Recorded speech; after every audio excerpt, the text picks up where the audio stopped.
Carbon monoxide അല്ലെങ്കിൽ cyanide ഇതിൽ ഏതെങ്കിലും ഒരു വിഷമായിരിക്കും നവീൻ ബാബുവിൻ്റെ ശരീരത്തിൽ പ്രവേശിച്ചിരിക്കാൻ സാധ്യത എന്ന് നമ്മൾ ഇന്നലെ തന്നെ ചർച്ച നടത്തി. അത്തരം കാര്യങ്ങളൊക്കെ നമ്മുടേതായിട്ടുള്ളൊരു നിഗമനം നമ്മൾ മുമ്പോട്ട് വെച്ചിട്ടുണ്ട്. പക്ഷേ നമ്മുടെ മുമ്പിൽ ഇപ്പോഴും ഒരു വലിയ സംശയത്തിൻ്റെ നിഴലിൽ നിൽക്കുന്നത് പി ദിവ്യ തന്നെയാണ്.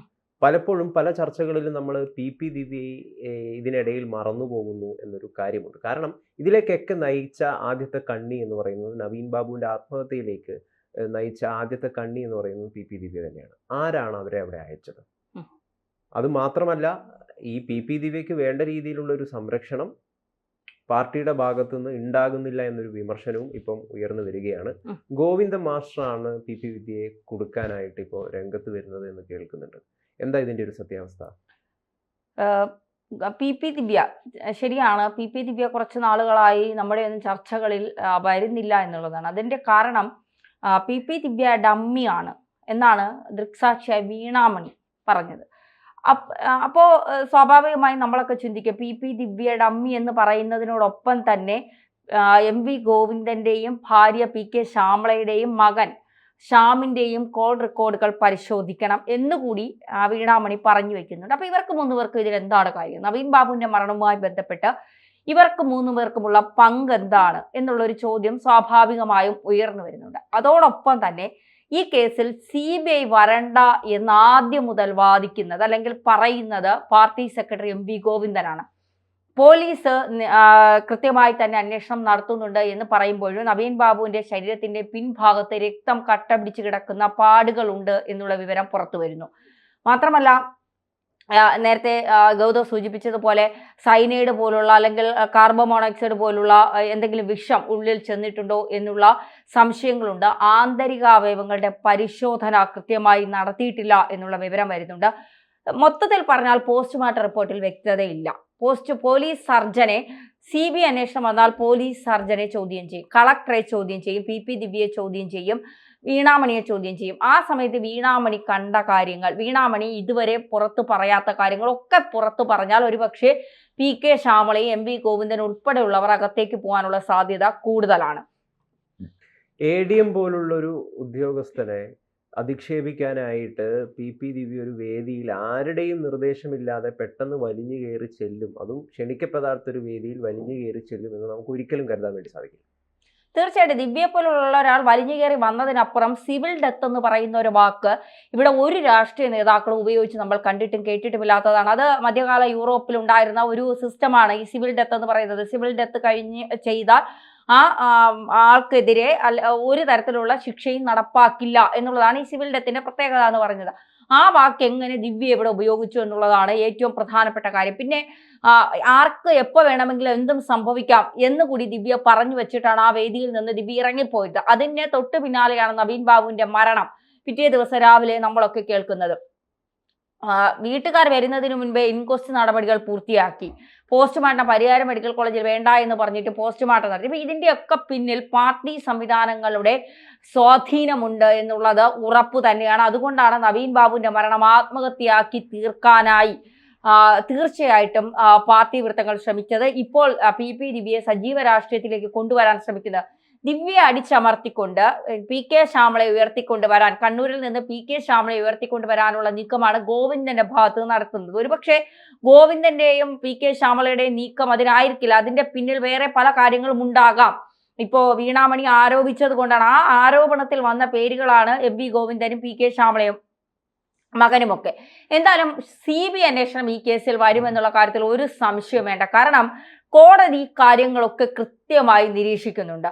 എന്തിനാണ് ഈ 20 മിനിറ്റ് അടച്ചിട്ട റൂമിൽ എം വി ഗോവിന്ദൻ മഞ്ജുഷയുമായി സംസാരിച്ചത്? എന്താണ് ആ മരണ സമയത്ത് ആ ഭാര്യയുമായി 20 മിനിറ്റിലേറെ സമയം എം വി ഗോവിന്ദന് സംസാരിക്കാനുള്ളത്? മാത്രമല്ല, ഷംസീർ അടക്കം, മലയാളപ്പുഴ മോഹൻ അടക്കം, പത്തനംതിട്ട ജില്ലാ പാർട്ടിയുടെ ജില്ലാ കമ്മിറ്റിയിലെ ഉദയഭാനു അടക്കമുള്ളവർ അവിടെ ഒരു വലയം തീർത്തു. അതായത് മഞ്ജുഷയും മക്കളെയും മറ്റാരും കാണരുത്, ഇതിലൊരു സംശയം പ്രകടിപ്പിക്കരുത് എന്ന് പറഞ്ഞുകൊണ്ട്. കാരണം സംശയം പ്രകടിപ്പിച്ചാൽ, ഏതെങ്കിലും തരത്തിലൊരു സംശയം പ്രകടിപ്പിച്ചാൽ അത് പോസ്റ്റ്മോർട്ടത്തിലേക്ക് കാര്യങ്ങൾ എത്തുമെന്ന് CPM ഭയന്നിരുന്നു. അതുകൊണ്ട് തന്നെ സംസ്കാര ചടങ്ങുകൾ കഴിയുന്നത് വരെ മഞ്ജുഷയും കുടുംബത്തെയും മറ്റാരും കാണരുത്, ഒരു സംശയത്തിന്റെ നിഴല് പോലും അവർക്കുണ്ടാകരുത് എന്നുള്ള നിർബന്ധത്തിന്റെ പുറത്താണ് ഒരു സംരക്ഷണ വലയം എന്നുള്ള ഒരു സ്വയം സംരക്ഷിക്കാനുള്ള വലയം CPM തീർത്തുകൊണ്ട് CPM കുടുംബത്തിനൊപ്പം നിന്നത്.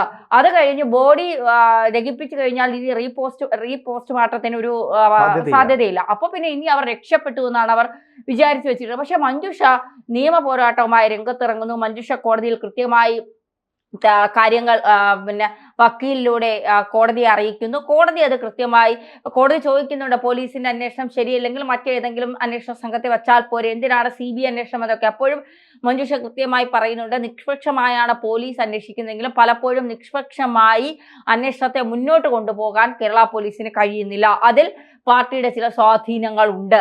അതുകൊണ്ട് തങ്ങൾക്ക് വിശ്വാസമില്ല. പോലീസിനല്ല വിശ്വാസമില്ലാത്ത, CPM-നെയാണ് വിശ്വാസമില്ലാത്തത്. അതവർ എടുത്തു പറയുന്നുണ്ട്. പോലീസിനെ അല്ല, പോലീസ് നിഷ്പക്ഷമായി തന്നെയാണ് അന്വേഷിക്കുന്നത്. പക്ഷേ ആ പോലീസിലല്ല ഞങ്ങൾക്ക് വിശ്വാസം, പോലീസിനെ ഭരിക്കുന്ന സഹാക്കന്മാരെയാണ് ഞങ്ങൾക്ക് വിശ്വാസമില്ലാത്തത്. അതുകൊണ്ട് തന്നെ ഈ കേസിൽ CBI വരണം.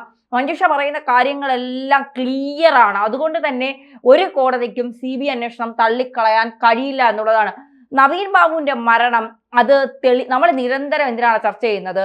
5 റീച്ചിന് വേണ്ടിയിട്ടോ അല്ലെങ്കിൽ 10 ആളുകൾ കാണണം, ഇതിനൊന്നും വേണ്ടിയിട്ടല്ല. നവീൻ ബാബു എന്ന് പറയുന്ന ആ സത്യസന്ധനായ ഉദ്യോഗസ്ഥന് നീതി വേണം.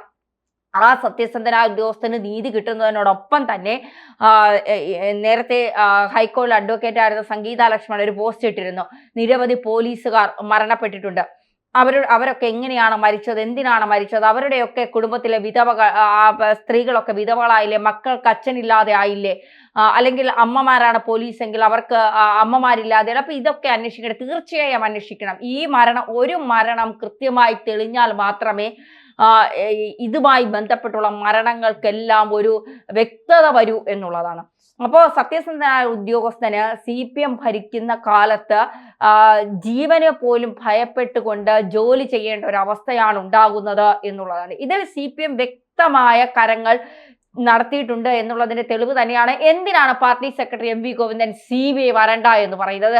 പാർട്ടി സെക്രട്ടറി MV ഗോവിന്ദൻ ആരെയാണ് ഭയക്കുന്നത്? എന്തിനാണ് MV ഗോവിന്ദന് CBI ഇത്ര ഭയം? തെറ്റ് ചെയ്തിട്ടില്ല എങ്കിൽ യഥാർത്ഥത്തിൽ പാർട്ടി ഭയന്നിരുന്നത് നവീൻ ബാബുവിനെയാണ്. തീർച്ചയായിട്ടും നവീൻ ബാബുവിനെ ഭയന്നത് കൊണ്ട് തന്നെയാണ് അദ്ദേഹത്തെ തീർത്ത് കളയാനുള്ള ചില ഗൂഢപദ്ധതികൾ ചില ആളുകൾ നടത്തുകയും ചെയ്തത്. നവീൻ ബാബു പത്തനംതിട്ടയിൽ ട്രാൻസ്ഫർ ചെയ്ത് പോകും എന്ന സാഹചര്യം രൂപപ്പെട്ടപ്പോൾ അദ്ദേഹത്തിന്റെ കൈവശമുള്ള നിരവധി സത്യങ്ങൾ അദ്ദേഹം ലോകത്തിന് മുന്നിൽ വിളിച്ചു പറയും. കാലങ്ങളായി കണ്ണൂരിൽ നിന്ന് നേരിട്ടിരുന്ന ഒരു ഉദ്യോഗസ്ഥനായി, ഒരു ADM-ആയി ചുമതലയേറ്റ് അവിടെ കുറെ കാലം പ്രവർത്തിക്കേണ്ടി വന്നപ്പോൾ അദ്ദേഹത്തിന് അനുഭവപ്പെടേണ്ടി വന്ന ഒരുപാട് മോശം അനുഭവങ്ങളെ അദ്ദേഹം സമൂഹത്തിന് മുന്നിൽ തുറന്നു പറയുമെന്ന ഭയം പാർട്ടിക്ക് ഒരുപക്ഷെ ഉണ്ടായിരുന്നിരിക്കാം. അങ്ങനെ ഒരു വെളിപ്പെടുത്തൽ നവീൻ ബാബുവിന്റെ വായിൽ നിന്ന് സംഭവിക്കുകയായിരുന്നെങ്കിൽ അത് വലിയ ക്ഷതം ഏൽപ്പിക്കാൻ പോകുന്നത് പാർട്ടിക്ക് തന്നെയായിരിക്കും. കാരണം കണ്ണൂർ ലോബിയുടെ യഥാർത്ഥ മുഖം തുറന്നു കാണിക്കുന്ന ചില സത്യങ്ങളായിരിക്കാം ഒരുപക്ഷെ നവീൻ ബാബുവിന് പറയുവാൻ വേണ്ടി ഉണ്ടായിരുന്നത്. അപ്പം യഥാർത്ഥത്തിൽ ഇവിടെ പാർട്ടി ഭയന്നിരുന്നത് നവീൻ ബാബുവിനെയാണ്. അതുകൊണ്ടാണ് CBI അന്വേഷണം വേണ്ട എന്ന് ഗോവിന്ദൻ മാഷും അതോടൊപ്പം തന്നെ സർക്കാരും ഇപ്പൊ പറയുന്നത്. തീർച്ചയായും.